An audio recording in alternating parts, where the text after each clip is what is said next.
Well, you have been here for a year now. What has gone well? Well, we've been here a year now, and everything's really gone to plan. It's really, really good. It's a great area to live in, so we don't live that far from John TM. We've got loads of good friends locally in the area, really nice people. We're good friends, but we don't live in each other's pockets. We generally only see each other like once or twice a week. What has gone not so well? Well, the last year we've still been living through the Wuhan, and that is quite annoying, really. It really affects like Anna, like trying to get to her first school, and the masks are masked out and Wuhan out. Other than that, I can't think of anything here really where things haven't gone not as well. Does your wife enjoy being back in Thailand? Does Anna like being in Thailand? Well, this is a really easy one for me. Pry and Anna hate being in Thailand. They don't like it here. Pry is Thai, Anna is also a dual national, and they hate being in Thailand. They prefer being in Europe. They've got friends in Europe, and Anna misses her nanny, which she's always going on about, her granny, her grandpa. She misses Charlotte and P. She misses loads of her old friends like Frankie and Dion and all her kids, and she misses loads and loads of people. Misses Uncle Andy. Who else does she miss? Anna wants to go back to the UK. She doesn't like living here, and I'm being very, very honest. But the trouble is, I've retired. I don't work, so I don't want to be in the UK, and it is a real catch-22. Because as a dad, I feel like I failed because she's not happy. I think in the long run, I think Anna will live in Europe. I don't think she will live in Thailand. It's just the way I see it going, you know. I think she'll be knocking on my sister's door. You know, she's already said, "Oh, I'll go and live with Auntie Judith. She's got a big house." And so, Judith, get yourself prepared, because when she gets to about 12, I can see her saying, "I want to go to the UK." It's quite funny. But I can't believe how she remembers everybody, and she really misses them. And we lived off grid in the UK as well. We lived off grid for like 10 years. So she misses that off grid life. My daughter is 4, but she's a nomad already. She doesn't like living in big houses. She likes a very basic, good life, you know, and it's just really, really hard. What do you need to do before coming to Thailand? The first thing before coming to Thailand is planning. So you really need to sit down and plan, write it out, know where you're going from and where you're going to. The first thing is make sure you're debt free before coming here. Do not come here with any debts, because, especially if you're retiring like me, because you're cutting your income down from what you've got. So if you're cutting your income down and you've got debts, then you're going to be in real trouble. So I would say clear all your debts before you come here. Secondly, you need to look at your health insurance. You know, make sure you can get that until you're 70, etc. The third thing is making sure you've got enough money. You know, our first year being here in Thailand, we've gone through 10 million Thai baht first year. So that equates to about $300,000. Don't know what it is in pounds, but it's $300,000 we've gone through in the first year. And we've spent that. Every penny of that has gone. So once it's gone, it ain't coming back. People might say, well, how comes you've gone through so much? Well, we've gone through a lot because we've bought 5 properties. So because we've bought 5 Chinooks, also just getting here initially in the first place, what you've got to remember is a year ago when we first got here, there was still a quarantine we had to do. And I said to my wife, you've got a choice. We can either fly business class or we can fly economy, and we'll stay in a 5-star hotel, and that's what we did. So generally, just to get here alone, we've done a million baht just getting here. It's just the way it is. In the long run, us spending $300,000 a year is not sustainable. So I'm aiming to spend between 25 and 30,000 US dollars a year after the property is built. So once we've got our home, we'll be able to cut our budget down to between 25 and 30,000 a year quite easily. It's not expensive living here. Although we've got inflation here and we've got shortages, it's nowhere as bad as what it is in Europe. The actual still living costs are still cheap. Our electricity and our water only comes to $45, $50 a month. That's all we pay. So that is the only outgoing we've actually got. We bought a car, but we didn't buy a new car. We bought a second-hand car. As a result, we saved money because a new car would cost us about 1.6. We paid 300,000. Sorted. There you go.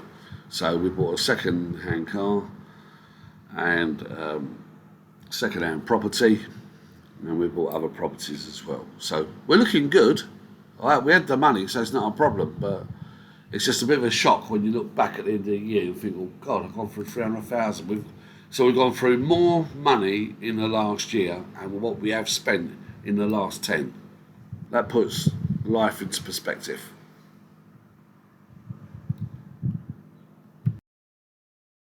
How do you cope with the climate? Well, we live by the sea, so it's really quite simple, really. We don't use air conditioning at all.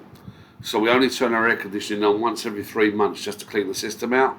We actually don't use aircon, we don't need it. The temperature in here today is up 30 degrees, but to be honest with you, I'm not even sweating. You get really used to it if you don't use air conditioning. Also, it's healthier not to use air conditioning. I lived in Spain for a long time, so we never had air conditioning there. So I've acclimatised really well to the heat. I was saying to my wife today, "Oh, it's not very hot today." She said, "It's really hot." I said, "Is it?" Don't feel hot to me. So some people can acclimatise to this climate, some can't. This is supposed to be the hottest time of the year, but today, with a sea breeze coming through the apartment, doesn't feel hot. Just love Thailand. How do you manage with the administration in Thailand? Visas, driving license and medical insurance? Driving in Thailand? Banking in Thailand and bringing money here? The first thing you want to get in your head, you're not in your own country. So I find the admin here very easy, but I've also lived in Spain. So in Spain, everything is like esta mañana. Here, everything is sabay sabay. So you just stay nice and calm and it gets done. Some people like it, some people don't like it. If you don't like it, don't live here. But you're not in your own country, you are here. Driving, you need to be aware of motorcycles. Motorcycles will cut up the inside of you. You will turn left to go around a corner, and you have a motorcycle or a car coming directly towards you from the other side of the road. It's just the way it is. All I'd say is, if you're going to buy a vehicle, buy a SUV and nothing smaller. I don't feel safe driving around in a car here, so I've got a small SUV. And just try and make yourself as safe as possible. Me and my family, we don't drive motorcycles. Anyone who drives a motorcycle here, it's really down to them, but just make sure you've got cracking health insurance. You will need it. Would you work in Thailand? Well, a very, very simple question, very, very simple answer. I don't work in Thailand. My visa doesn't allow me to work here anyway. It allows me to do my investments, but it's different because it's done outside the country. I've got no intention of doing any work in Thailand. I don't mind doing people favours or helping people, but I've got no interest in working at all. My days of work are over. How would rate the schools for expats? Compared to Europe, I would rate the schools as basic. So unless you're prepared to do a lot of work with your son or daughter, this is not the place for you. You need to put a lot in to bring their education levels up to a good standard. It's just the way it is, and generally speaking, you need to pay for your education here as well. Do you plan on travel this year? Would you go back to Europe? Do you miss your family in Europe? No, Anna's at school now, so travel's going to be really out for us this year. She's at school now and she'll be there till next April. She'll be going all the way through because this is the first time she's gone to school. She's actually missed out on her early education because of the COVID. Do I miss my mum and dad and my daughter and my granddaughter, my friends and my friends and even my sister? I miss everybody. Yeah, of course I do. What would I give to just get hold of my mum and dad and give them a cuddle and tell them how much I love them? I'd give everything. How's the land build going? What do you have planned this year? Well, this year commodity prices have gone through the roof, which is great for my investments, but unfortunately it's not very good when it comes to building. So I reckon commodity prices will come down towards the end of the year. So far what we plan on doing this year is we're getting the wall up, and they've started that today, and we're going to get it gated, so all the property is going to be secure, and then we'll take it from there. But I'm in no rush to do the build at the moment. Absolutely no rush whatsoever. We are living in a turbulent world with turbulent things going on. So you need to be very, very tranquilo, sabai. I'm in no rush. I'm in no rush to do everything because everything we do, we're doing with cash. We're not doing with debt. Everything we do is in cash. So we have to be careful, like anyone else, because we're using our investments to build for our future. The photograph of the nice guy in between is an old friend of mine. His name was Andy Cook, and Andy, he was a great guy, and unfortunately he died in 2015. He took his own life, and I think about him every day, and he was not happy, and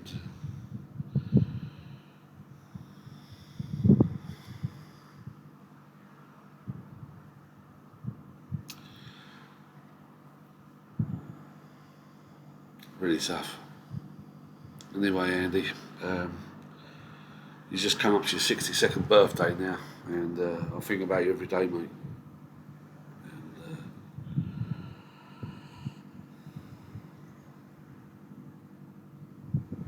I miss you. We'll miss you. Not easy. Anyway, thanks very much. That's our year in Thailand. And I'm sorry about the bit at the end, but when I was doing this, I was just thinking about my mate Andy, and I was thinking about him and his mum and his daughter. Tough, that's not easy. He was such a good guy. Anyway, I'm going to have to edit this bit because it's a little bit fucked up.